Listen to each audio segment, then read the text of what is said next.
Le flux instinctif libre, comment faire? Comment est-ce que quand on est débutante à 100%, qu'on a envie de se lancer dans la continence menstruelle, eh bien comment est-ce qu'on fait pour commencer le flux instinctif libre? Je vous explique les différentes étapes dans cette vidéo juste après ça.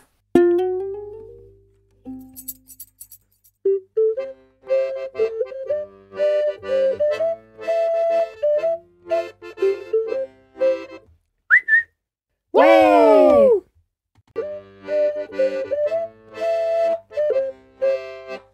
Bonjour, moi c'est Maëlle du blog Devenir Intuitive. Si vous êtes nouvelle ici, pensez à vous abonner pour suivre toutes mes vidéos.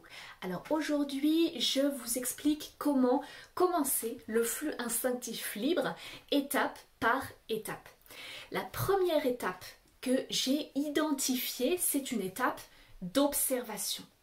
Pour commencer le flux instinctif libre, je pense que la première chose à faire, c'est vraiment de se reconnecter à son corps et déjà d'observer ce dont je vous ai parlé dans une autre vidéo, à savoir le fait que notre sang ne s'écoule pas en permanence. Le sang de nos règles s'écoule de manière discontinue. Et ça, eh bien, si on n'en a pas conscience, déjà la première étape, c'est d'arriver à l'observer.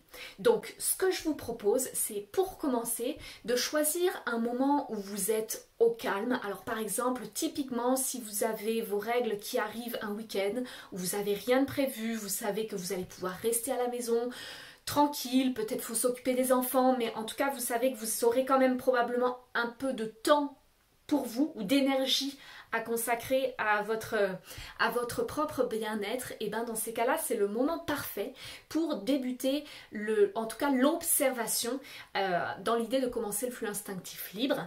Et donc évidemment, pour pouvoir observer les écoulements du sang, et bien au niveau protection hygiénique, je vous encourage vraiment à partir soit sur une serviette hygiénique classique, une serviette lavable peut-être, ou alors une culotte menstruelle en fonction de vos préférences en fait. Mais surtout, sachez que si vous avez l'habitude de porter des tampons ou la coupe menstruelle ou encore une éponge menstruelle ou j'en sais rien, et bien évidemment ça n'est pas possible. L'idée c'est vraiment là d'observer l'écoulement naturel du sang. Et alors une fois que vous avez votre culotte menstruelle par exemple, que vous êtes tranquille, posé chez vous, et bien comment ça se passe pour observer? Et bien moi ce que je vous encourage à faire, c'est vraiment d'essayer de conscientiser, dès que vous en avez la possibilité, peut-être déjà de conscientiser les moments où vous sentez que ah oui, ça coule. Ça coule à travers, voilà, au niveau du vagin, par exemple, vous sentez au niveau de la vulve que ça coule et ça va dans votre serviette hygiénique. J'imagine que si vous avez l'habitude de porter des serviettes ou une culotte menstruelle, eh bien vous avez quand même déjà un petit peu conscience, un petit peu le ressenti des moments où ça coule, mais là c'est vraiment de vous intéresser à ce moment-là et peut-être que juste avant, eh bien vous avez senti quelque chose. Par exemple, peut-être, moi je me souviens à l'époque que parfois j'avais l'impression d'avoir besoin de faire pipi et puis je me disais ben non c'est bizarre, je viens d'aller aux toilettes pour aller faire pipi, il n'y a pas de raison. Et puis du coup, j'y allais pas aux toilettes, et puis là finalement ça coulait et c'était le sang de mes règles qui coulait finalement. Donc j'avais bien eu un signal de mon corps, c'est simplement que je l'avais pas écouté. Donc dans ces moments-là, vous allez peut-être remarquer que voilà, déjà il y a des moments où ça coule, et puis vous allez voir qu'il y a d'autres moments où ça coule pas. Peut-être que vous allez arriver à savoir déjà pendant combien de temps finalement ça ne coule pas. Bon, sachez que ça évidemment ça dépend des jours, ça dépend de votre flux, ça dépend peut-être du cycle dans lequel vous êtes, enfin il y a énormément de facteurs qui jouent évidemment, mais vous arriverez déjà à savoir est-ce que c'est vraiment très fréquent. Par exemple les jours de flux abondant, peut-être qu'au début vous vous direz tous les quarts d'heure ça coule par exemple. Et puis il y a d'autres moments où pendant 2 heures vous vous direz tiens mais au fait là pendant les 2 dernières heures est-ce que ça a coulé ou pas? Et ça se trouve ça n'a même pas coulé du tout. Voilà, et là vous sentez que ça coule, et puis ça se trouve, la fois où ça avait coulé avant, c'était simplement 2 heures avant. Donc c'est déjà vous familiariser avec cette fréquence-là. Peut-être que vous verrez aussi qu'il y a des activités qui vont favoriser l'écoulement du sang. Typiquement, si vous êtes en train de faire de la course à pied ou quoi, bon, c'est pas forcément ce qu'on a envie de faire pendant qu'on a nos règles, mais bon, ça dépend. Et puis, si vous êtes en train de porter quelque chose d'un peu lourd, ou alors si vous rigolez d'un seul coup, ou si vous éternuez, peut-être si vous pétez aussi, c'est le genre de choses qui peut provoquer un écoulement de sang. Voilà, ça fait partie de, bah oui, ça fait partie du quotidien de ce qu'on peut observer quand on est en flux instinctif libre, par exemple. Et puis sans doute que vous observerez aussi qu'il y a des moments, peut-être certaines choses, qui ont tendance à stopper l'écoulement du sang. Alors qu'est-ce qui pourrait stopper l'écoulement du sang? Eh bien par exemple, typiquement si vous prenez un bain ou si vous allez à la piscine, ben, peut-être que voilà, au départ vous avez cette peur de vous dire oh là là, l'eau elle va devenir de plus en plus rougeâtre, se colorer petit à petit. Eh bien non, parce qu'en fait le sang naturellement il coule pas dans ces moments-là.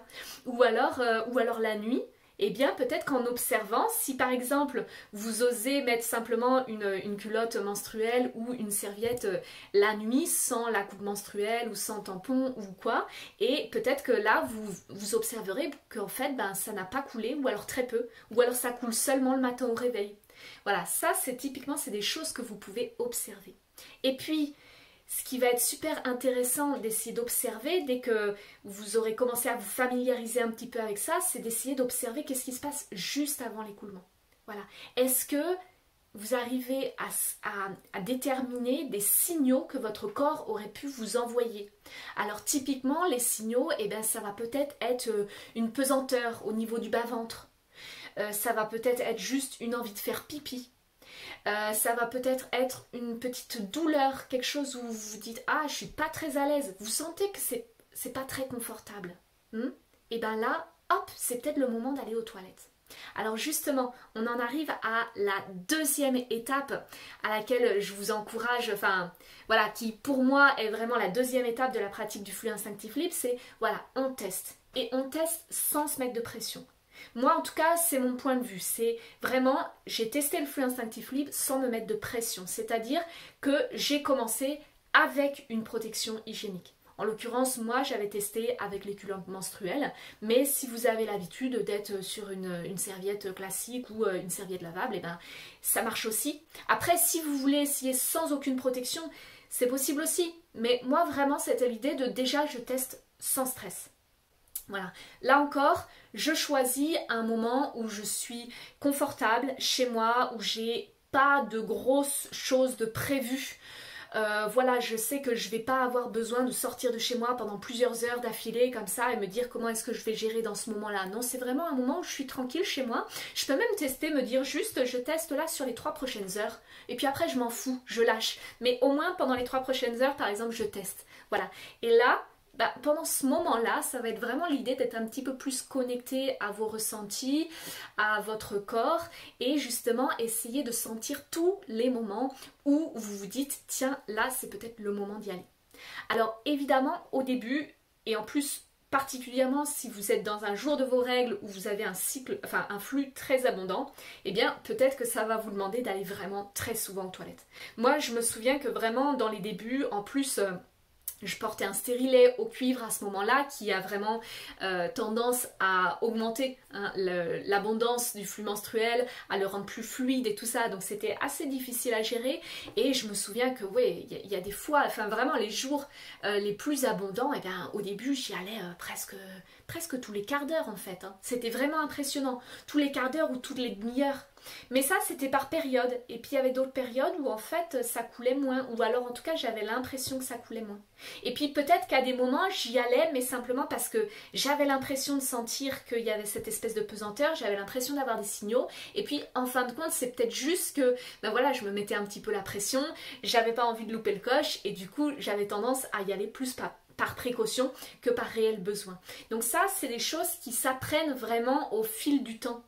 J'ai vraiment envie de vous dire que de toute façon le flux instinctif libre c'est quelque chose qui se fait petit à petit et en même temps vous verrez c'est assez impressionnant quand on prend la décision que oui là au moins pendant les quelques prochaines heures là vraiment je suis attentive à ça. Je pense que vous serez impressionné de vous rendre compte à quel point vous arrivez déjà à mettre une bonne partie de vos flux, de votre flux directement aux toilettes en fait. Déjà rien que le fait de prendre la décision et de se dire oui, de dire à notre cerveau, oui, c'est possible. C'est vrai que c'est quelque chose qu'on t'a pas appris jusqu'à présent, mais sache que c'est tout à fait possible d'écouter les signaux et d'être simplement à l'écoute connectée à ces signaux et de gérer son flux différemment que comme tu l'as fait jusqu'à présent. C'est tout à fait possible. Voilà, c'est vraiment comme si on disait à quelqu'un à qui on n'avait jamais dit qu'il pouvait se retenir d'uriner dans sa culotte par exemple, et comme si on lui disait mais en fait tu sais c'est tout à fait possible, hein. C'est vraiment juste une question d'apprentissage mais ton corps il sait faire quoi. Et là ah ouais ok, forcément j'imagine qu'une personne dans cette situation-là, elle a envie de savoir comment est-ce qu'on fait, elle a envie de trouver plus de confort dans sa vie, et bien voilà, une fois que le cerveau a compris ça, déjà il y a une grande étape qui est faite. Voilà, et maintenant j'ai envie de vous parler de la troisième étape qui serait une étape de voilà, j'ai testé quelques heures, j'ai peut-être testé pendant un cycle ou 2 cycles, et maintenant j'ai envie d'aller un petit peu plus loin. Et bien, comment ça se passe cette étape d'approfondissement en fait de la pratique? J'ai envie de dire que ça c'est vraiment quelque chose qui se fait sur le long terme. Une des premières choses déjà, ça va être vraiment d'arriver à déterminer justement quand est-ce que j'ai vraiment besoin d'aller aux toilettes parce que ça va s'écouler, et quand est-ce que c'est juste, j'avais tendance à y aller parce que j'étais un peu à me mettre la pression, voilà, j'y suis allée plutôt par précaution, et arriver à trouver de la détente même dans les moments où ça coule beaucoup, arriver à trouver de la détente et à me dire mais en fait là je me rends compte que je suis un peu tendue, j'ai tendance à quand même à serrer un petit peu le périnée, et si, juste je détendais. Et en fait, c'est presque une étape d'arriver à se dire finalement, même si ça coule, c'est pas grave. Alors c'est un peu, ça paraît contradictoire avec ce qu'on a dit jusqu'à présent, où on essaye de justement repérer les moments où ça coule et d'aller aux toilettes avant. Mais là, c'est aussi de se dire, j'arrive à trouver de la détente dans la pratique. Cette pratique, elle n'est pas là pour que je vive du stress en permanence, que je sois tout le temps un petit peu tendue, un petit peu contractée. C'est pas du tout ça l'idée. L'idée, c'est vraiment comment j'arrive à trouver de la détente, voilà, pendant que j'ai mes règles, et en fait arriver à avoir la confiance que ok, je sais vraiment profondément, je l'ai expérimenté, je sais que mon sang ne s'écoule pas en permanence. Si jamais ça coule et que je m'en suis pas rendu compte, bon ok, j'en prendrai conscience, je serais peut-être un peu déçue, un peu frustrée, mais voilà, je me détends. Et puis tous les moments où j'arrive à écouler du sang aux toilettes et où je me rends compte que j'ai réussi à sentir le bon moment, je célèbre ces moments-là.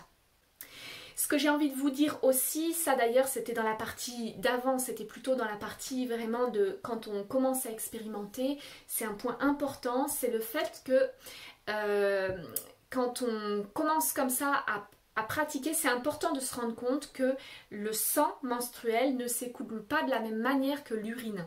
Donc quand on va aux toilettes, en général, on a tendance à faire vite fait, bien fait, on fait notre pipi, on s'essuie et puis c'est bon.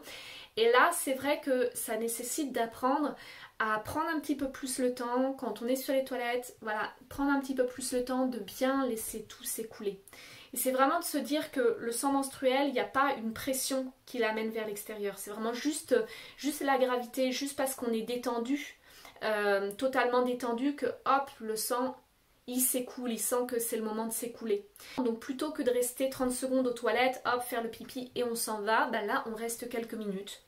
Et puis, voilà, peut-être simplement on se détend, peut-être qu'on visualise, je sais qu'il y en a qui, ça les aide de visualiser le fait que peut-être une petite cascade qui s'écoule ou quelque chose. Et on prend le temps simplement de laisser couler. Et peut-être que vous arriverez à sentir d'ailleurs qu'il y a quelques gouttes qui s'écoulent. Voilà, qu'il y a encore des petites choses qui s'écoulent. Ou alors peut-être vous ne le sentirez pas, mais simplement vous laisserez le temps. Peut-être c'est au moment de vous essuyer, par exemple, vous verrez qu'il y a encore beaucoup de sang sur le papier toilette quand vous essuyez. Alors ça vaut peut-être le coup de rester un petit peu plus longtemps sur les toilettes. Juste le temps de vraiment bien tout laisser s'écouler, quoi. Voilà. Et une dernière chose que j'avais envie de vous dire aussi, c'est le fait que souvent, quand on pratique le flux instinctif libre, vous verrez qu'au cours du cycle au cours des menstruations, en fait, il y a des jours où c'est plus facile de le pratiquer que d'autres. Et notamment, ça peut paraître peut-être contradictoire encore une fois, mais c'est souvent quand il y a un flux finalement très abondant qu'on arrive mieux à cerner les signaux que quand on a un flux très peu abondant. Donc par exemple à la fin de nos règles, quand vraiment le flux devient de moins en moins abondant, et ben là, ça peut être plus difficile de sentir, tout simplement parce que la pesanteur qu'on sentait peut-être très clairement, par exemple au niveau du bas-ventre, au début des règles, quand elles étaient bien abondantes, et bien vers la fin des règles, peut-être qu'on la sent plus du tout. Et puis là, d'un seul coup, ça coule dans la culotte, on le sent, mais c'est comme s'il n'y avait eu aucun signal avant. Voilà, donc ça, il faut savoir que c'est quelque chose de tout à fait normal, de physiologique. C'est vraiment plus dur de sentir les signaux à ce moment-là. Donc c'est peut-être, voilà, ça encore j'ai envie de dire, c'est quelque chose qui viendra tout petit à petit avec l'apprentissage. C'est peut-être voilà quelque chose que vous arriverez à observer en étant un petit peu plus connecté encore à votre corps et à vous dire voilà, là ça fait 12 heures que j'y suis pas allée, c'est peut-être simplement le moment d'y aller, même si je sens rien de particulier, mais simplement je me dis c'est peut-être le moment d'y aller et puis justement ça va couler à ce moment-là et peut-être que ça suffira comme ça. Et peut-être pas. Donc par rapport à ça, c'est vous dire, voilà, j'ai envie de dire comme c'est des jours où ça ne coule pas énormément, c'est peut-être juste accepter qu'il y a des moments où ça coule encore un petit peu et ça viendra avec le temps, ou alors ce sera mieux à certains cycles qu'à d'autres. Ça fait partie totalement de l'apprentissage. Voilà, j'espère que cette vidéo vous a été utile, surtout si vous avez envie de trouver d'autres ressources sur le flux instinctif libre. Pensez aussi à aller voir sur mon blog Devenir intuitif, sur lequel j'ai vraiment écrit plusieurs articles qui peuvent vous être utiles dans votre pratique du flux instinctif libre. Voilà, et on se retrouve très bientôt.